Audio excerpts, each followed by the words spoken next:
Boa noite, pessoal.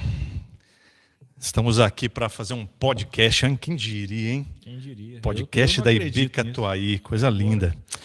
Gente, muita alegria para a gente estar aqui conversando sobre a palavra de Deus, conversando principalmente sobre a série que nós acabamos de terminar, né? Sobre a construção do caráter cristão.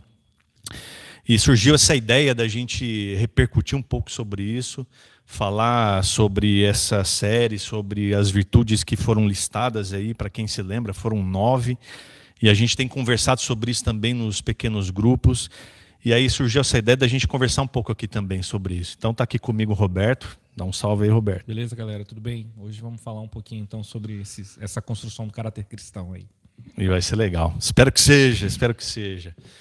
Então, meus irmãos, a ideia foi o seguinte, essa série sobre o caráter cristão, ou a formação do caráter cristão, ela começou de uma pregação que veio antes, uma pregação baseada em Gálatas capítulo 5, quando Paulo fala do fruto do Espírito, né? E você deve se lembrar, a gente falando sobre o fruto do Espírito, Paulo ele diz que quando a gente deixa a nossa natureza humana guiar a nossa vida, a consequência é grave, é séria, é uma tragédia. E ele faz uma lista de uma série de coisas bastante trágicas na vida do cristão, né? Uhum.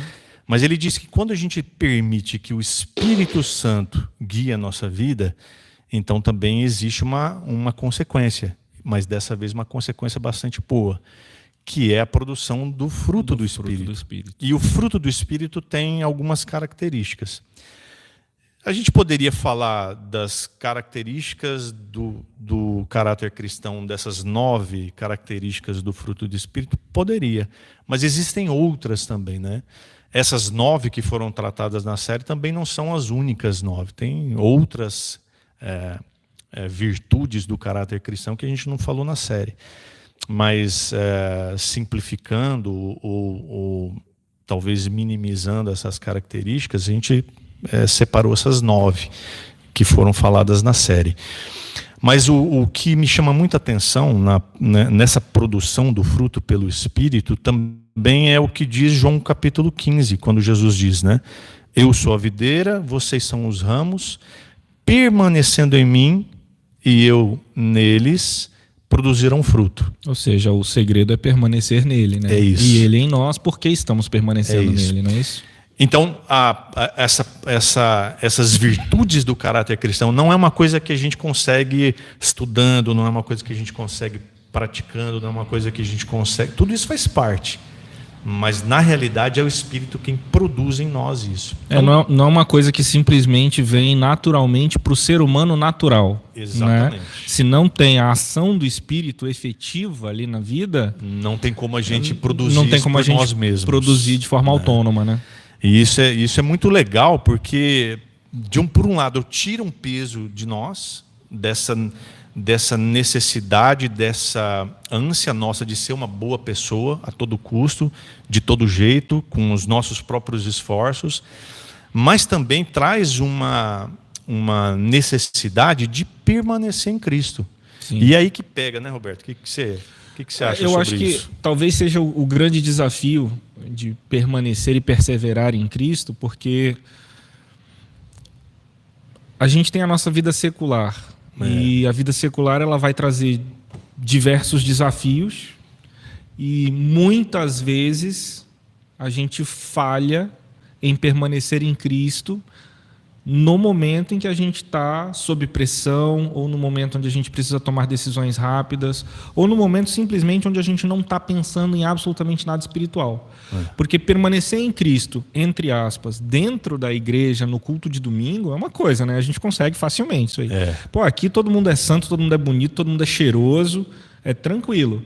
Agora, saiu daqui, passou no estacionamento, o irmão cortou na frente no estacionamento...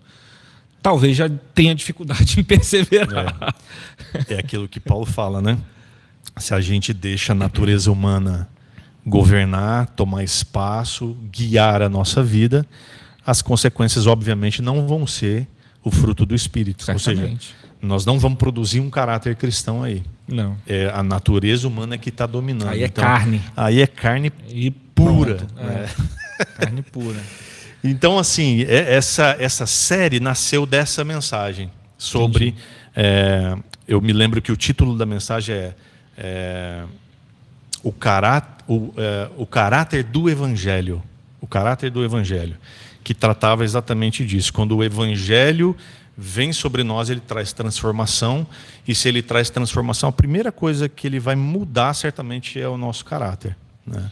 Uma coisa que eu estava pensando aqui, pastor, quando a gente estava conversando, até quando a gente estava conversando lá fora, antes de vir aqui para o podcast mesmo, em relação a essa questão de permanecer em Cristo e Ele em nós,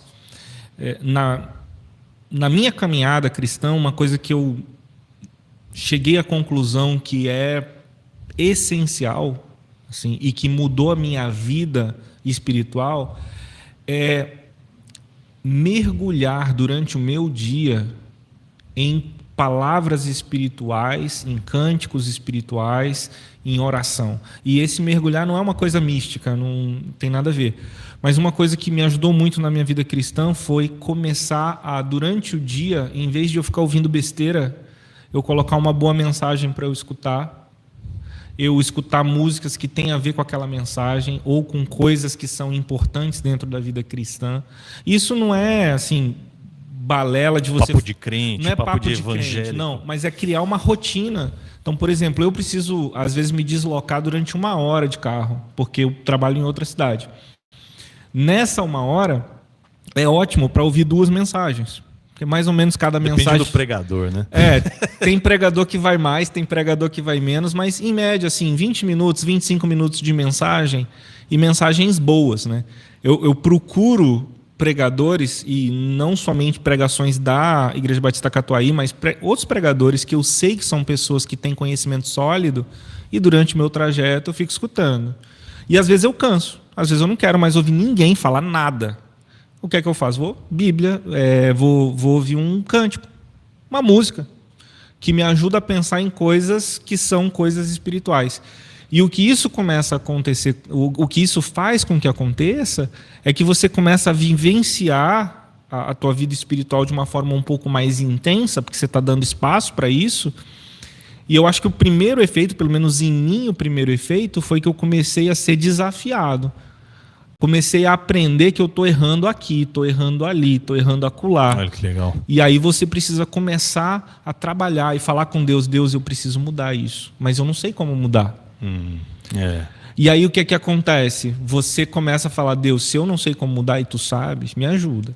Porque eu preciso mudar. É nessa hora que o Espírito entra em ação. E aí você está permanecendo nele. Isso. Você está permanecendo seu pensamento nele, você está colocando sua confiança nele, quando você ora pedindo essas coisas, mas você está fazendo com que a sua mente trabalhe permanentemente em coisas espirituais. Isso. Entendeu? Então, isso foi uma coisa que me ajudou bastante, e ainda ajuda.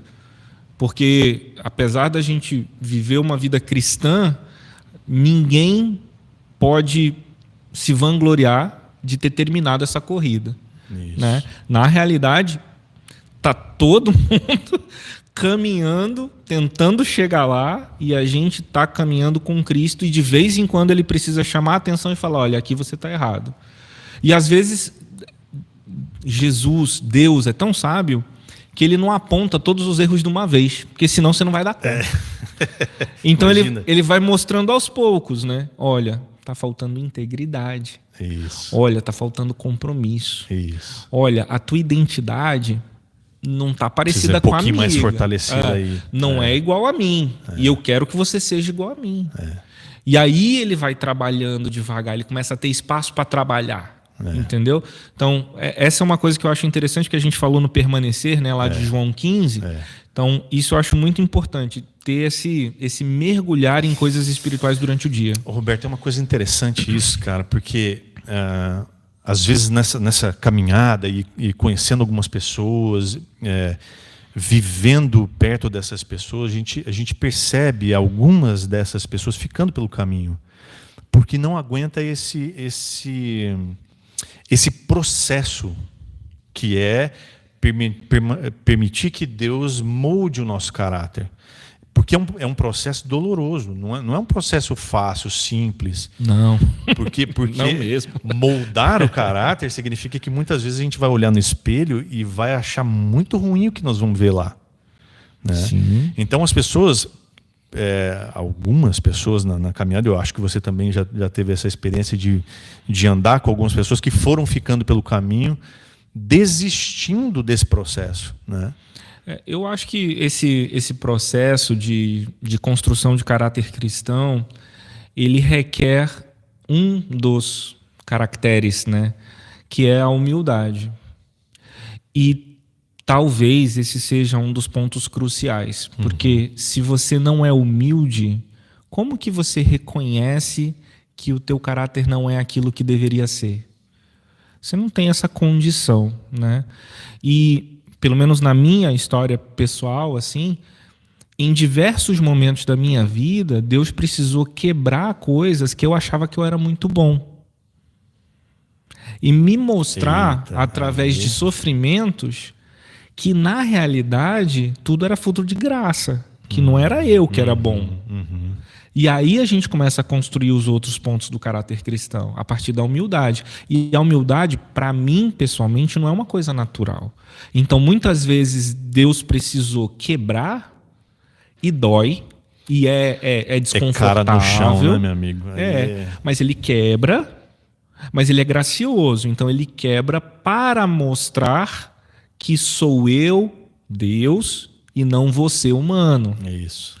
E aí, quando ele faz isso, você reconhece, Deus, beleza, eu não tenho outra solução. A próxima coisa que acontecer não fui eu, porque eu não tenho condição nenhuma. E aí ele vem e ele te liberta daquele problema e fala, tá vendo? Sou eu que faço, não é você. Então, porque Deus não divide sua glória. Abaixa a bolinha, né? Baixa a bolinha, porque a glória é minha e não tua. Entendeu? É isso. E aí, cara, depois da gente falar sobre isso, sobre o fruto do Espírito, eu tenho algumas revistas que falam sobre o caráter cristão, que falam sobre virtudes do caráter cristão, e aí eu fui pegando algumas dessas características, dessas virtudes, e fui elaborando essa série que durou um bom tempo aí, né? Foi. São 9 mensagens. Longuinha. Então eu queria só pincelar aqui sobre as nove características do fruto do Espírito. Então, vamos lá. nós começamos, antes de entrar aqui, só dar um alô aqui para a Cris, que entrou aí no YouTube. E se você entrou no YouTube e quiser fazer um comentário aqui também, participar desse podcast com a gente, fica à vontade. Por favor. Leio o seu comentário aqui. Então a primeira característica aqui da construção do caráter cristão foi identidade. E o texto que nós usamos aqui foi 1 Pedro de 1 a 12, que tem aquele versículo famoso, 1 Pedro 1:9, que diz que nós somos geração santa, povo escolhido, povo de propriedade exclusiva de Deus, que tudo isso é natureza, né? É quem nós somos como igreja. E aí ele fala do propósito também, que é a fim de anunciardes as grandezas daquele que os tirou das trevas, né? E é interessante que o versículo 10, o versículo seguinte, ele vai dizer, antes vocês não tinham identidade, agora vocês são povo de Deus. Olha que legal. Então a primeira característica da construção do caráter é a identidade, é saber quem nós somos, né? Depois veio integridade, que aí nós usamos a história de José, Gênesis capítulo 39, o exemplo de José de integridade, mesmo em meios tão naquela difíceis, circunstância, né? Ali em Potifar, não é isso? Na prisão, com Potifar, a esposa de Potifar. A mulher de Potifar, né? Exatamente. Então, em toda aquela circunstância ali, José, inclusive com os irmãos também, né? Sim. De ter sido lançado lá na cisterna. Então, José, para nós, ali é um ótimo exemplo de integridade, né? Na sequência, nós falamos sobre santidade, que é uma sequência do texto de 1 Pedro, né? Aí ele vai falar sobre o chamado para viver em santidade, o motivo para se viver em santidade, porque, afinal de contas, nós somos comprados com o sangue de Cristo. Sim. Não tem motivo melhor do que esse para a gente viver uma vida separada do pecado, né? Que é viver em santidade. Aí vai falar sobre perseverança também, o texto de Hebreus, né? A corrida, as testemunhas, né? Porque, puxa vida, o cristão que não é perseverante não pode ser cristão.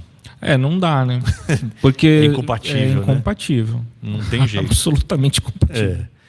E além da perseverança, precisa ter confiança, né? Porque você vai ser perseverante e por que sem você confiança. Por que você vai ser perseverante? Né? Sem confiar de que Deus vai suprir, de que Deus vai prover a sua necessidade. E o texto usado foi o clássico ali, né?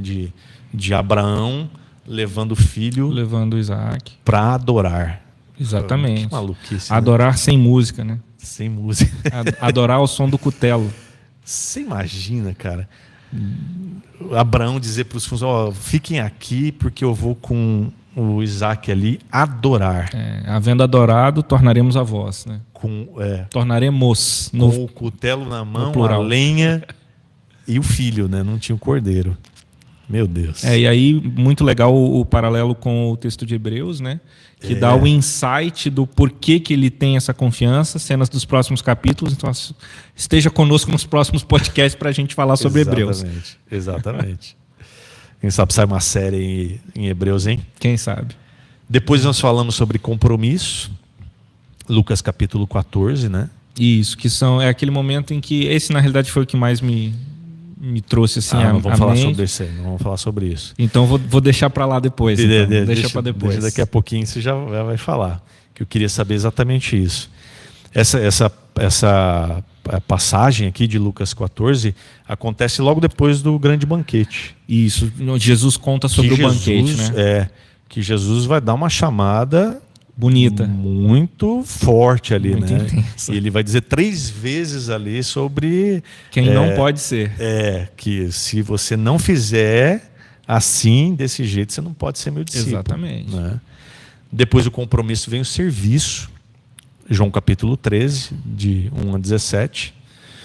É muito interessante serviço, porque acho que foi ontem, eu estava conversando com uma pessoa e me lembrei de uma outra passagem bíblica que fala de quando Jesus visitou a sogra de Pedro e Jesus cura a sogra de Pedro. O que a sogra de Pedro faz imediatamente quando ela é curada? Levanta e vai cozinhar. E vai servir. e é interessante isso, porque pessoas curadas servem. Sim. Pessoas curadas servem. Então, você pode ter compromisso, mas o serviço só vai acontecer quando você estiver curado. Sim, por quê? Porque o serviço, ele na realidade, ele, querendo ou não, é um ato de amor, né? E quem mais amaria senão aquele que foi perdoado, que foi liberto, que recebeu remédio? Essa pessoa ama. Que se ela ama, que foi servida no momento de necessidade, essa pessoa ama. E se essa pessoa ama, ela quer agradar. E ela agrada através do serviço. Não é verdade? Que legal. Não é uma das linguagens do amor? Exatamente. Serviço? É isso. Que legal isso. Depois de serviço veio a humildade.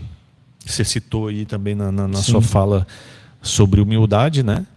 Marcos capítulo 10, que fala ali dos discípulos que queriam... Estavam procurando ali um lugarzinho. Esquerda, e aí Jesus falou assim: olha, vocês não sabem o que vocês estão pedindo, moçada. E para finalizar, amor não podia faltar, né? Sim. Então, amor talvez aqui fecha com chave de ouro essas características aqui tanto é que do caráter cristão, né? Os saberão que são os meus discípulos porque vocês se amam, não é isso? E é curioso isso, né? Quando Jesus fala isso, olha, o mundo vai saber que vocês são verdadeiramente meus discípulos quando vocês se amarem uns aos outros. Devido ao relacionamento que vocês têm, né? E isso é uma mensagem muito séria para a igreja, né? Porque está dizendo que o mundo lá fora, os que não conhecem a Cristo plenamente, só vão de fato saber que nós somos discípulos pelo nosso relacionamento. E o que me chama a atenção é assim, hoje a gente, inclusive agora, nós estamos numa plataforma digital, né? Agora, que tipo de relacionamento real, intencional, existe à distância? Pois é. Né? Entre Boa irmãos. Então, assim, a distância às vezes é uma necessidade. Tem uma outra pessoa que está em outro lugar e você não pode estar no mesmo ambiente físico, mas mesmo assim você a busca, certo? Agora, por exemplo, o grande problema que nós tivemos na pandemia de cultos online. Primeiro, o culto online, ele é unidirecional. Então, a pessoa está recebendo ali, mas ela não está participando ali. Entendeu? Ela está assistindo um culto online. Isso já muda toda a dinâmica do negócio. Porque a gente vai trabalhar o nosso amor pelo nosso irmão no dia a dia, pele a pele, conversando um com o outro, tendo as nossas diferenças, discutindo nossas diferenças, mas amando o outro apesar dessas diferenças. Então, isso quando você tem um relacionamento unidirecional com sua televisão, isso não ocorre. Então a gente precisa ter um relacionamento pessoal, né? As pessoas precisam estar juntas para conversarem, para comer junto, para rir junto, para ver os filhos crescerem junto, que é o que a gente propõe nos PGs. O pessoal começar a se conhecer, o pessoal começar a discutir, descobrir que talvez aquele irmão ele tem problemas, porque na igreja não parece que tem. Exatamente. Mas lá a gente descobre que tem. E também não dá o espaço, né, para você poder chegar num culto de domingo, ou no final dele, ou na chegada, e você fala assim, olha, preciso te contar uma coisa que está me afligindo e tal. Não tem ali, talvez, o tempo necessário. O tempo hábil, né, para isso, com certeza. E não é uma mensagem de texto no WhatsApp que também vai resolver. Não. Às vezes eu preciso às vezes sentar bem mais, junto mesmo, né? Bem mais do que isso. Mensagem de texto no WhatsApp é bom. É legal. Se quiserem me mandar, me mandem. Bacana. Resolve bastante coisa. Resolve muita coisa. Só que não é isso que vai fazer a diferença para que o nosso amor cresça. O nosso amor cresce quando a gente consegue perceber que o outro é tão falho quanto a gente, que todos nós somos necessitados da misericórdia e que nessa misericórdia nós nos tornamos irmãos. Amém. Né? Isso aí. Aproveitando a deixa, Roberto. Manda lá. Nós falamos aqui de 9 características do caráter cristão. De novo, repetindo aqui. Não significa que são só essas 9. Não. Só a gente escolheu 9 aqui e tratamos essas 9, senão a gente ia ficar falando o ano inteiro sobre isso. Ia para sempre, né, esse negócio. Então eu queria saber de você qual ou quais dessas características aqui do caráter cristão mais falou contigo. E também se você puder contar alguma experiência que você teve no PG, nos pequenos grupos, né, porque isso vai reverberando nos pequenos grupos e é no pequeno grupo que a gente consegue conversar mais sobre isso. E as pessoas trazerem as suas perspectivas, suas impressões, né? E de novo aqui o pessoal que está no YouTube assistindo, quiser compartilhar, comentar aqui também, eu estou aqui e posso ler a sua mensagem. Diz aí, Roberto. Bom, eu vou começar com a parte do PG. A parte do PG, assim, o nosso PG é um PG de famílias, né? Famílias com crianças pequenas. É um PG grande. É um PG bem volumoso de pessoas, assim. O que é muito legal, o que é muito bacana. É um GG, né? É um GG. Ele é grande grupo. E primeira coisa, assim, coisa que não tem nada a ver com a série em si, mas a partir dessa série eu comecei a perceber que no PG a gente começou a ter mais diálogo, né? Então, alguns problemas, por exemplo, que ocorrem em pequenos grupos é que uma pessoa fala, todo mundo escuta, no final todo mundo vai para casa, entendeu? E durante essa série... É raro, mas acontece sempre. É raro, mas acontece sempre. Eu acho que em outras igrejas, não aqui, né? Mas, assim, a partir desse momento, dessa série, a gente começou a ter mais diálogo, assim, durante o PG, durante a nossa meditação ali, conversando realmente sobre, poxa, isso aqui me chamou a atenção, isso aqui me chamou a atenção. Eu lembro, por exemplo, quando a gente estava tratando sobre a história de José, a partir de integridade, a gente discutiu bastante sobre a questão de integridade. E foi bacana, assim, no grupo a gente vê isso, né? Eu acho que a série serviu para começar a fazer o grupo trabalhar isso. Lá todo mundo é muito tranquilo, assim, no PG. Grupo de gente crente. Já tem um pessoal mais maduro, assim, na fé e tal. Isso é legal. Então, mas realmente começou a dar mais pano para manga, assim, e se tornou uma coisa mais legal, né?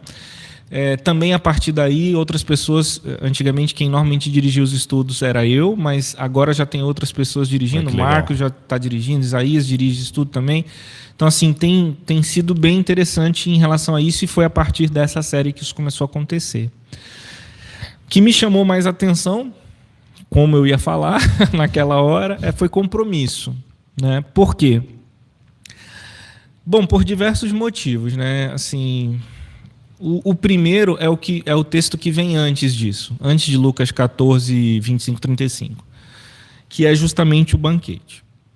Então, para quem lembra da história, se você não lembra, depois você dá uma lidinha no início do capítulo 14 de Lucas. Jesus conta que um grande senhor preparou um banquete lindo, maravilhoso, avisou todo mundo, e um por um aqueles convidados foram recusando o convite, veja, de um senhor, né? Mas foram recusando o convite por motivos meio banais, assim. E já se encaminhando... aquela velha desculpa esfarrapada. Desculpa, né? Esfarrapada. Não, eu comprei um gado. Ok, você vai fazer o quê? Vou ver um terreno à noite, sei lá, parece estranho, né? Então, assim, são desculpas esfarrapadas para não estarem lá. E aí chega o final o final da história, ou perto do final da história, e o Senhor fala: se é dessa forma, então abre as portas, chama todo mundo que você encontrar, não importa a estirpe dessa pessoa, não importa a classe social, não importa a cor de pele, não importa. Traz quem quiser vir. Pronto. E o servo vai justamente atrás dessas pessoas. E aí eu fiquei fazendo um paralelo, né? O povo escolhido por Deus, o povo de Israel, né? A própria Bíblia afirma que recusou Jesus, ou rechaçou Jesus. E quem são essas pessoas que não eram dignas de entrar nesse banquete? Era eu, era você, era o pessoal que não tinha nada a ver com a história. Mas o que acontece? O servo foi enviado justamente para chamar a gente. Isso começou a mexer na minha cabeça. E o texto fala: obriga-os. Obriga-os, vem, vocês vão vir. Vocês vão vir. Né? E aí, na sequência, ele fala com os discípulos sobre compromisso. Então eles falam: isso tudo é a história do banquete, e agora nós vamos falar sobre compromisso. É legal que fala isso, né? Ele vira para os discípulos, aí o papo fica mais agora é com ali, vocês, o que eu quero falar. E aí ele dá 3 vezes situações em que a pessoa que pratica isso não é digno de ser discípulo. E eu acho isso muito pesado. Porque bota pesado porque nisso, existe, né? Um evangelho hoje que é pregado, que é um evangelho muito liberal, muito libertino, certo? Faça o que quiser, da forma que quiser, e Jesus vai querer você. E Jesus vai te salvar. Não é isso que diz aqui, né? Então, se você ama mais seu pai e sua mãe, sua família, do que a mim, você não é digno de ser meu discípulo. Eu acho que vale a gente ler o texto aqui. Pode ler, pastor. Diz assim, grandes multidões acompanhavam Jesus, e ele, voltando-se aí para os discípulos, lhes disse: se alguém vem a mim e não me ama mais do que ama seu pai, a sua mãe, a sua mulher, os seus filhos, os seus irmãos, as suas irmãs e até sua própria vida, não pode ser meu discípulo. Primeira vez. E quem não tomar a sua cruz e viver após mim, não pode ser meu discípulo. Pois qual de vocês, pretendendo construir uma torre, não se assenta primeiro para calcular a despesa e verificar se tem os meios para concluir? Para não acontecer que, tendo lançado os alicerces, não podendo terminar a construção, todos os que vierem zombem dele, dizendo: este homem começou a construir e não pôde acabar. Ou qual é o rei que, indo para combater outro rei, não se assenta primeiro para calcular se com 10.000 homens poderá enfrentar o que vem contra ele com 20.000? Caso contrário, estando o outro ainda longe, envia-lhe uma embaixada pedindo condições de paz. Assim, pois qualquer um de vocês que não renuncia a tudo o quanto tem, não pode ser o meu discípulo. Quando eu escuto esse texto, eu penso, por exemplo, na igreja primitiva. A igreja primitiva, no primeiro século, começa a sofrer perseguição e eles provam na pele que eles amam mais a Cristo do que sua própria vida. Isso. Porque eles eram acesos como tochas humanas. Imagina. Em Roma. Então imagina que isso acontecesse hoje, por exemplo, né? Quantos teriam a condição de amar mais a Jesus do que a sua própria vida? Se a gente quiser simplificar um pouco mais, quantos teriam condições de amar mais a Jesus do que os seus bens? Então a gente começa a fazer uma série de reflexões. O que é que eu amo mais? Será que eu amo mais a minha profissão? Adoro minha profissão. Mas será que eu amo mais? Se a gente puder contextualizar, quantos estão dispostos a ser cancelado pela sociedade? Cancelado na mídia. Só por falar a verdade.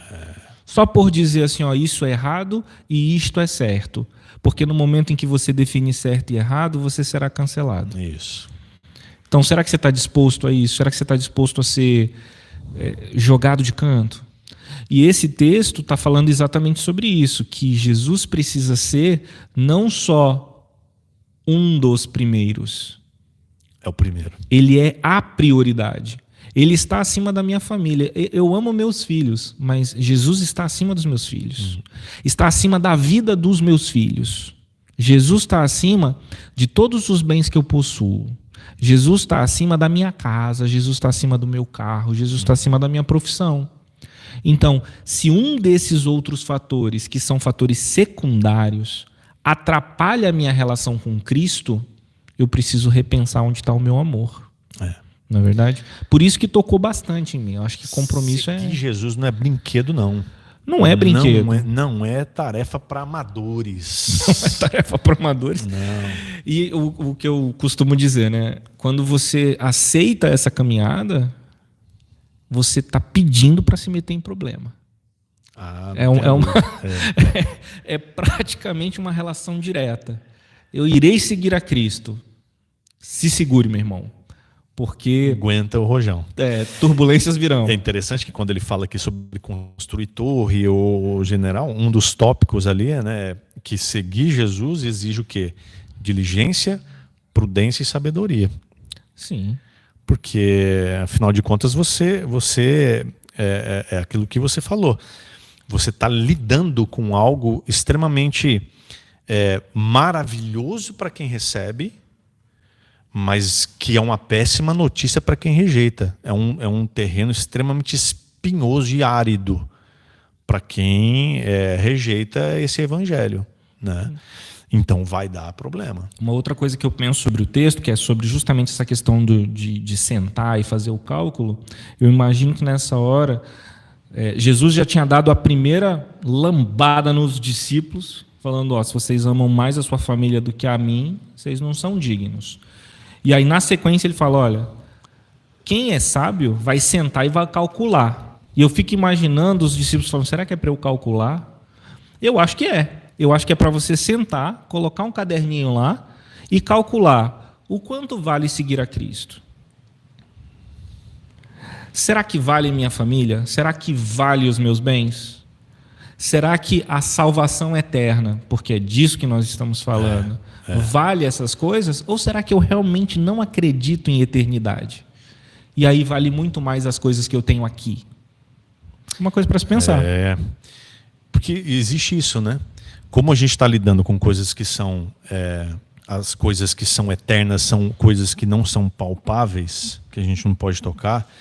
Então, muitas vezes, porque elas não são palpáveis, não são visíveis, a gente valoriza menos. Exatamente. Do que aquelas coisas que a gente pode tocar e ver e que nos satisfazem, né? Então, sim, por isso que essas coisas que Jesus fala aqui a respeito de que se você não amar a mim mais do que tudo isso, você não pode ser meu discípulo, é justamente pensando nisso. Onde é que estão os nossos olhos, né?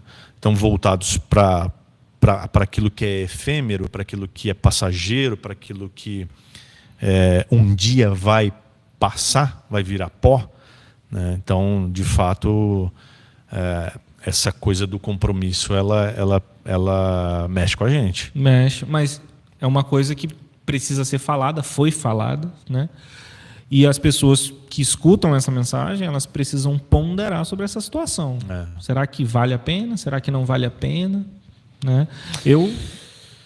Foi o que me tocou no texto e no estudo que a gente fez em cima de Lucas 14, 25, 35. E aí ele termina dizendo, né, o compromisso com Jesus exige postura.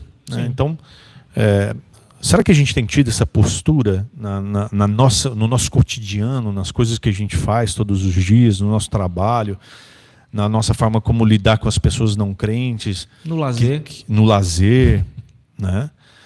No trânsito. No trânsito. Será que a nossa postura ela é adequada?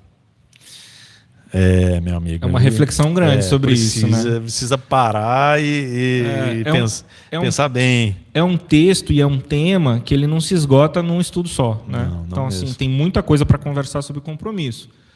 Mas foi uma introdução, foi um pontapé inicial para em casa todo mundo aí conversando com família, mastigar bem, pensando. mastigadinho. Isso é muito importante. Se você não faz parte de um PG ainda, tá na hora de você fazer parte e aí estudar tudo isso, né? Porque no PG tem essa possibilidade da conversa, do diálogo, né? Da troca de experiência, dessa troca de perspectivas. Puxa, eu vi isso, eu percebi aquilo. Então tem essa... E tem uma outra coisa, não só a troca, mas algumas pessoas, elas ainda estão aprendendo mesmo, estão dando os primeiros passos. E tem muita dúvida. E aí, no PG é fácil, porque você vai lá e fala, olha, gente, eu não sei isso. Alguém tem alguma explicação para isso? Isso é muito legal. E é legal porque troca essa experiência, mas você aprende bastante, né? E claro, sempre tem a comida, que é bom também. Oh, meu Deus, aí... No PG é maravilhoso, todo mundo come junto. Então, se você não tem um PG, vem PG. Se você quiser vir para o nosso pra é comer, enorme, mas comer. venha. Entendeu? Ainda cabe mais gente. Para comer e para comer e para compartilhar da palavra. Isso Comer é muito legal. E compartilhar, isso é a muito melhor bom. coisa que tem. Eu particularmente, assim, de toda a série, assim, uma das que me chamou a atenção, que eu gostei de estudar e refletir, foi sobre confiança também. Porque a confiança é outra área que pega bastante, né? Aquela história de você, às vezes, crer em Deus, você crê que Ele pode, você crê que Ele pode te socorrer, mas na hora de confiar, aí pega. Porque muitas vezes a gente quer dar solução para os nossos próprios problemas. Às vezes todo dia, né? Às vezes todo dia. Às vezes todo dia. Né? E essa confiança de que Deus... A palavra de Deus diz que Ele não dorme nem de dia nem de noite. Ou seja, Deus não está alheio aos nossos problemas, às nossas dificuldades, às nossas necessidades. Deus não está ali de braço cruzado vendo você, vamos ver como é que Ele vai lidar com esse problema aqui. E se der algum problema, eu socorro. Não. Deus é um Pai amoroso. Né? Agora, naquilo que Ele propõe para nós, no nosso cotidiano, na nossa vida diária, no nosso trabalho, nas nossas relações, para tudo, Deus está com a sua mão estendida sobre nós. Absolutamente tudo. Ou a gente crê nisso, ou não. É aí que entra a confiança. Né? Quando a gente confia plenamente em Deus, isso é uma atitude de adoração. Lembrando de novo do episódio de Abraão. A gente está falando de Abraão com Isaac indo ao monte para matá-lo, efetivamente, como forma de adoração. E olha que interessante. Indo para o texto de volta do compromisso, se você não amar mais pai e mãe, filhos do que a mim, não é verdade? Nada mais é do que o cumprimento daquilo que está em Lucas. Entendeu? Abraão, porque foi isso que Deus fez, né? Uma coisa que me chama ali a atenção em Abraão é que uma vez eu estava conversando com Isaías e a gente estava conversando justamente sobre questão de Abraão. Isaías está com a gente aqui, está na técnica. Isaías é o nosso consultor técnico aqui. Mas a gente estava conversando sobre o texto de Abraão e uma coisa que Isaías falou que é muito pertinente é essa confiança, essa fé, né? Afinal, Abraão é o pai da fé, não é isso? Então, assim, essa confiança que Abraão tinha em Deus, ela não veio da noite para o dia, como às vezes a gente pensa olhando o texto. Porque o texto ele é corrido, você vai olhando ali. Mas tudo começa quando lá atrás Deus fala para Abraão, olha, você vai sair da sua terra, você vai sair da sua parentela. E ele vai fazendo isso progressivamente. E pouco a pouco ele vai confiando em Deus. E chega no ápice, onde ele vai entregar o próprio filho. E ele vai entregar o próprio filho. E é por isso que o anjo precisa pará-lo. O único filho, né? O único filho a quem ele amava. Não era um filho a quem ele não amava. Era um filho a quem ele amava. Por isso que Deus é específico, né? Falou, me dá o teu filho Isaac. Exatamente. Que é para não ter outro, porque senão ele ia lá dúvidas. com Agar, ia pegar o outro. Aqui o menino, eu vou ali. Empresta aqui rapidinho. Né? Aqui não. Aqui a confiança é confiança de entregar aquilo que lhe era mais caro, que lhe era mais amado, né? O filho da promessa. O filho da promessa. E aí o paralelo com Hebreus, né? Você imagina a cabeça de Abraão, quando Deus fala assim, olha, eu vou te dar um filho e você vai ser pai de uma grande nação. E daqui a pouco Deus fala assim, agora me dá o seu filho. Ué. Você não falou que ia ser uma grande nação? Como assim? Peraí. Porque na cabeça de Abraão, e aí entra a confiança, ele confiava de que Deus havia dito e Deus não voltaria atrás. Alguma coisa Deus faria. Ou Deus ressuscitaria, ou alguma coisa Deus faria. E esse é o texto de Hebreus, o pessoal que está em casa. Esse é o texto de Hebreus, que é a dica que a gente recebe, dizendo que Abraão creu, que até mesmo poderia ressuscitar dentre os mortos Isaac. Que fala sobre perseverança. Que fala sobre perseverança. Já vai linkando uma característica com outra, né? Um caráter cristão com outro, um elemento. Né? É bem interessante. Que o pessoal está dizendo aqui, está interagindo aqui nos comentários. A Sirlene está falando assim, se você não está em PG, fala com a Cir no Espaço Conexão. É isso aí. Domingo... Fala com a Cir, que a Cir arranja um para você de qualquer jeito. Ela te encaixa lá num Domingo grupo. Tá lá, com certeza. E é muito legal isso. Muito bom. O que mais, Roberto? O que você acha que a gente... Olha, eu sempre gosto da história de José. É uma história que toda vez que eu leio, eu descubro alguma coisa nova. Opa! Estou recebendo aqui uma informação do Além Câmera. Do Além Câmera, ali fora, dizendo que na Escola de Formação Ministerial nós teremos José. A gente está estudando sobre Gênesis. Estamos em Gênesis. E agora, hoje é quarta, então amanhã, dia 30, e no dia 7, é isso, nós vamos falar sobre o final de Gênesis, né? Me parece que a aula de amanhã vai ser sobre José. José vai até o capítulo 50, mas depois no final tem uma ênfasezinha, né, no desfecho todo da história. Mas amanhã a aula toda vai ser sobre José. 20 horas, né? 20 horas depois da reunião de oração. 20 horas depois da reunião de oração. Bom, José para mim é interessante por causa justamente da integridade de José. Então, assim, foi tema com personagem, um casamento perfeito, né? Porque a gente percebe que José teve muitas oportunidades de fazer o que era errado. Agora, vale um parêntese aqui, né? Às vezes a gente trata José como assim, um homem perfeito.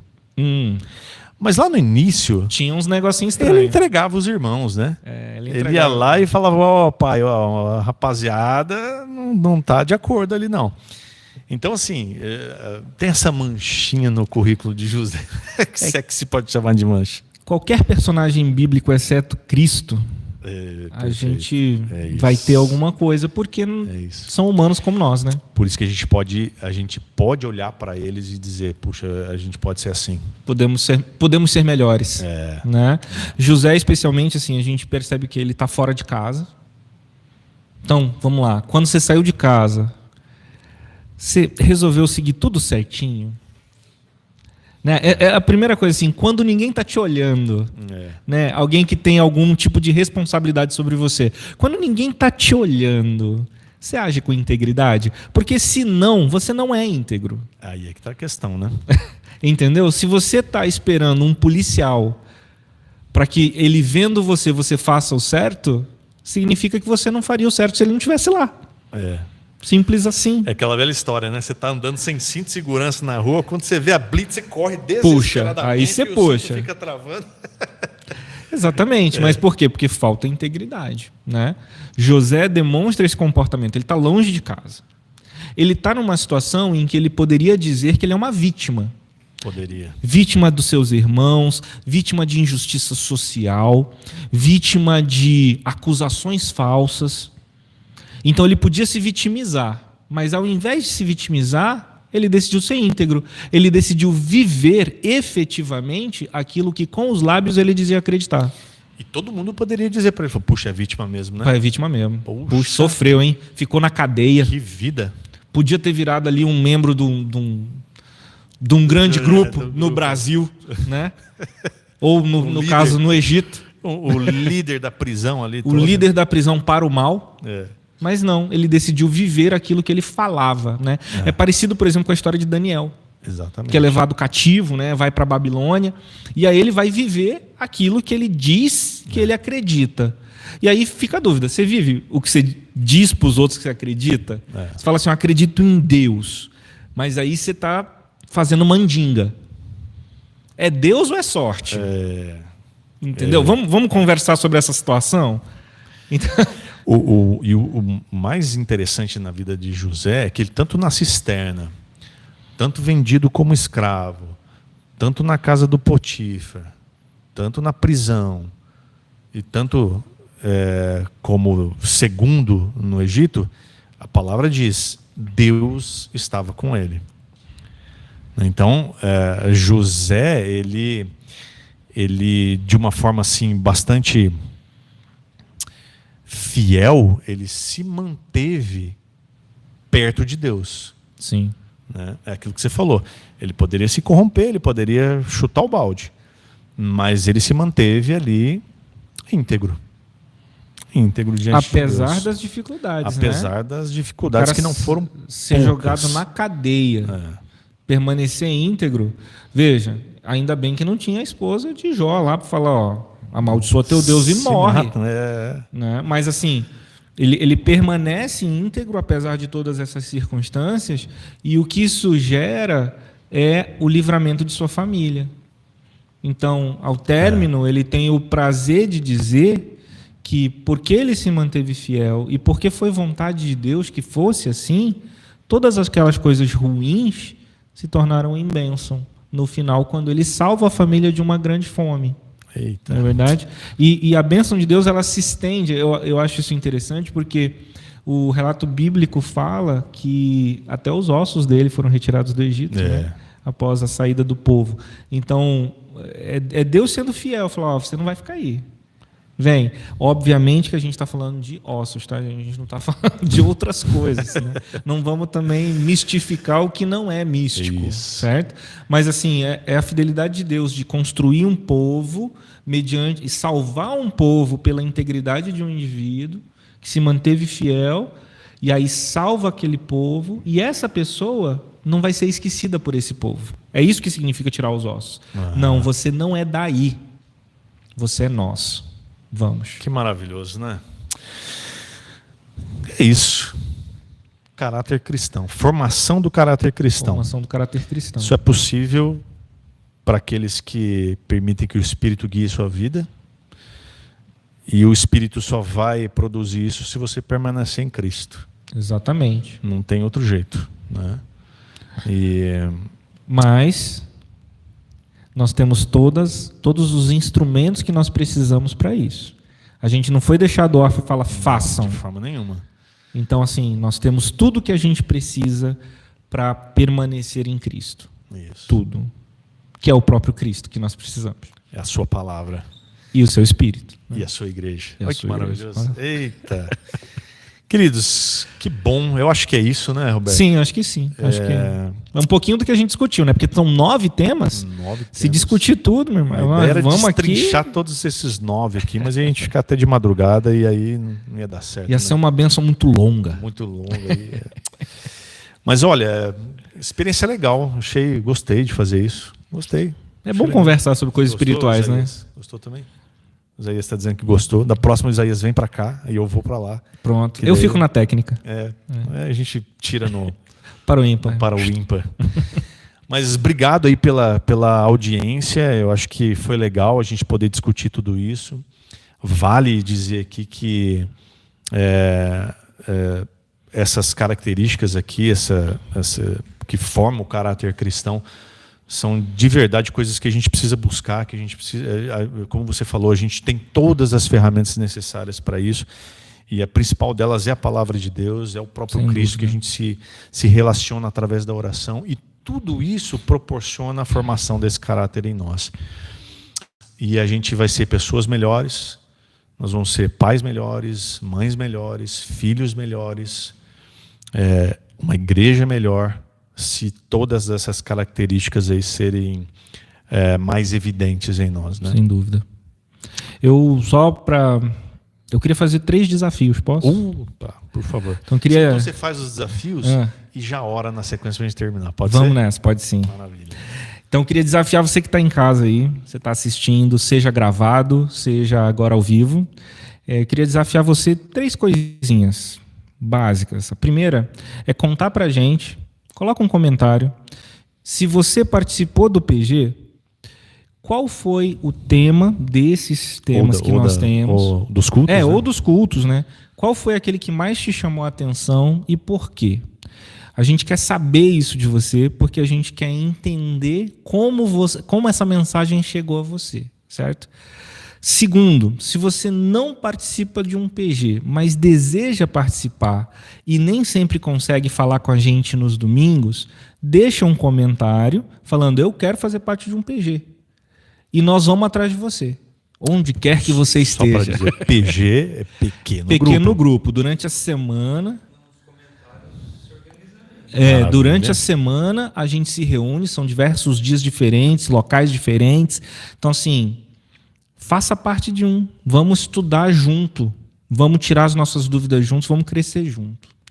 E o terceiro desafio que eu tenho para o pessoal que está assistindo ou para o pessoal que vai assistir gravado depois é qual parte do caráter cristão que você acredita que é importante ser mencionado dentro da igreja, que é mais importante tratar na igreja moderna, da forma como nós estamos vivendo agora. Qual característica desse caráter é importante a gente bater firme, não somente no ensino, mas na vivência mesmo, todo dia. Uau. Então, não só dessas 9 aí. Pega outras características também, o que você quiser. Comentários pra gente entender. Poxa, o pessoal está achando que no contexto brasileiro de igreja, no dia de hoje, a gente precisa ter um caráter marcante e a característica que nós precisamos é essa. Boa. Que aí isso ajuda a gente a pensar mais e discutir mais sobre esse tema. Muito legal. Gostei. Vamos orar? Bora. Então vamos lá.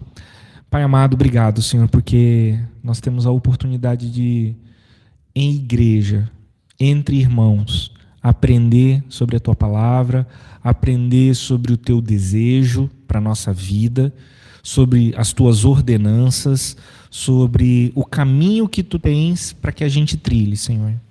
Então nós Te agradecemos pela Tua presença na nossa vida e Te agradecemos, Senhor, porque quem faz toda essa obra na nossa vida és Tu mesmo. Porque se dependesse exclusivamente da gente, Senhor, certamente isso não ia ocorrer. Então, obrigado pelo Teu cuidado e obrigado pela Tua ação na nossa vida. Amém. E nos ajuda, Senhor, a permanecermos em Ti e Tu em nós, porque nós queremos ter comunhão contigo. Em nome de Jesus. Amém. Amém. Robertão. Valeu, pessoal. Obrigado, meu irmão. Com prazer, viu? Alegria. E vamos perpetuar esse negócio. É isso. Na Deus próxima, quiser. quem sabe você está aqui junto, conversando com a gente. Que Deus te abençoe, querido. Valeu. Até a próxima, se Deus quiser. Tchau, gente. Até mais.